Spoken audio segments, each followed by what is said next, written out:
আসসালামু আলাইকুম ওয়া রাহমাতুল্লাহ।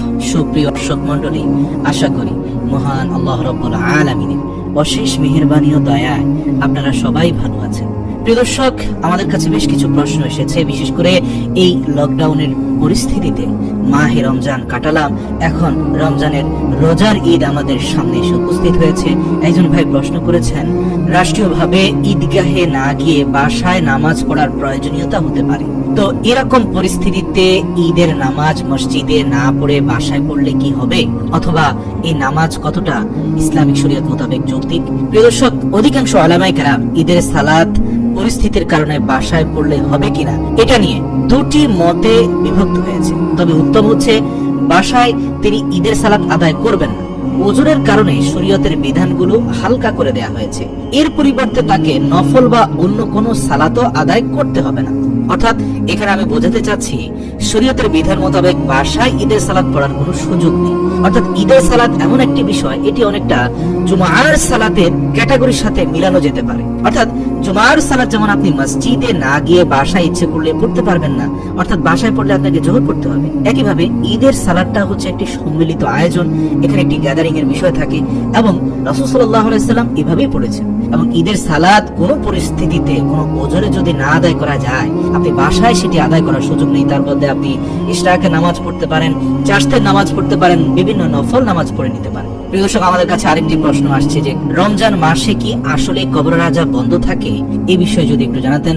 রমজান মাসে কবরের আযাব বন্ধ থাকবে এই মর্মে রাসূল সাল্লাল্লাহু আলাইহি সাল্লামের কোনো সহিহ হাদিস পাওয়া যায় না। কবরের আযাবের মাসআলা নির্ভর করে আছে মুসলমানদের মধ্যে যারা অপরাধী এবং কবরের আযাবের সেসব বিষয় রয়েছে সেগুলো যারা করেছে তাদের শাস্তি দেওয়া হয়ে থাকে, এটি সবার জন্য নয়। তবে একটি সহিহ হাদিস বুখারীর মধ্যে এসেছে, রমজান মাসে জান্নাতের দরজাসমূহ খুলে দেওয়া হয় আর জাহান্নামের দরজাসমূহ বন্ধ করা হয়। কবরের আযাবের সঙ্গে জাহান্নামের সম্পর্ক রয়েছে, যেহেতু জাহান্নাম থেকে কবরের আযাব হয়ে থাকে, সেক্ষেত্রে জাহান্নামের দরজা বন্ধ করে দেওয়া হয়। এখান থেকে ইঙ্গিত পাওয়া যায় যে কবরের আযাব হয় না। তবে এই বিষয়ে রাসূল সাল্লাল্লাহু আলাইহি সাল্লাম সুস্পষ্টভাবে বলেননি যে কবরের আযাবই বন্ধ হয়ে যাবে। স্পষ্টভাবে এই স্টেটমেন্টের উপরে কোনো হাদিস নেই। যেটা আছে সেটা হচ্ছে জাহান্নামের দরজা বন্ধ করে দেওয়া হয়। তাই অধিকাংশ মুহাদ্দিস কেরামগণ ব্যাখ্যা করে থাকেন, যেহেতু জাহান্নামের দরজা বন্ধ হয়ে যায়, সুতরাং কবরের আযাবও বন্ধ হয়ে যেতে পারে।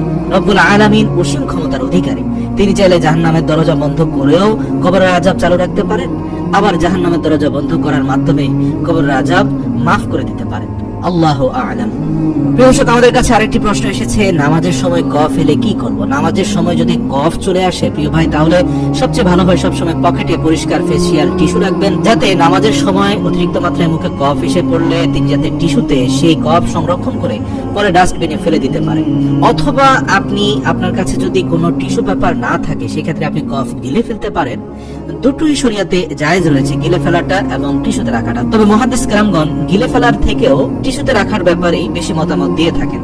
কিন্তু যে কোনো পরিস্থিতিতে নামাজরত অবস্থায় থেকে পশ্চিম দিকে বা কিবলার দিকে কোনো থুথু ফেলতে যাবেন না। আল্লাহ আমাদের এই জাতীয় অধ্যত্বপূর্ণ আচরণের হাত থেকে রক্ষা করুন, আমিন।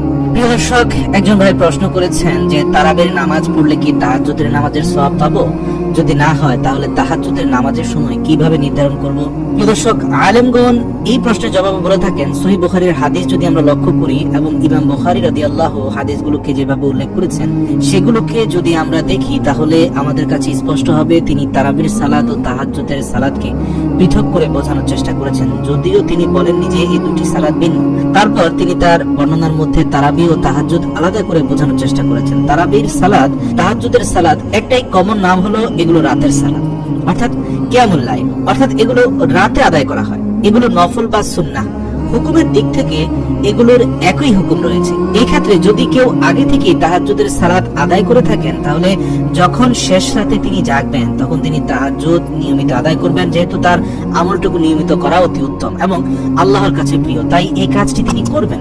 পবিত্র মাহে রমজানে তারাবির পড়ার পাশাপাশি এটি অবশ্যই তিনি করবেন। আর তারাবির কাজটা সন্ধ্যা রাতে, তিনি তারাবির সালাত আদায় করে থাকেন সন্ধ্যা রাতে, এক্ষেত্রে তার জন্য শেষ রাতেও সালাত আদায় করা শ্রেষ্ঠ। নিঃসন্দেহে এই দুটি নামাজ আপনি যদি প্রতি রমজানে প্রত্যেকটি দিন আদায় করতে পারেন, তাহলে তো বলা যেতে পারে আপনি শ্রেষ্ঠ কাজ করেছেন। কারণ দুটি নামাজ কম্পারিজনে বলা যেতে পারে শ্রেষ্ঠ একটি নামাজ তথা তারাবির নামাজ শুধুমাত্র পবিত্র মাহে রমজানে শ্রেষ্ঠ নফল ইবাদতের মধ্যেও শ্রেষ্ঠ। আর তাহাজ্জুদের নামাজ এটি তো সর্বকালের সর্বশ্রেষ্ঠ নফল নামাজ। সুতরাং কম্পারিজন করে কোনোটাকে উপরে বা নিচে নামানো যাবে না। দুটি নামাজই অত্যন্ত গুরুত্বপূর্ণ এবং এই দুটি নামাজে কন্টিনিউ প্রত্যেকটি মুমিন মুসলমানকে আদায় করা উচিত পবিত্র মাহে রমজানে।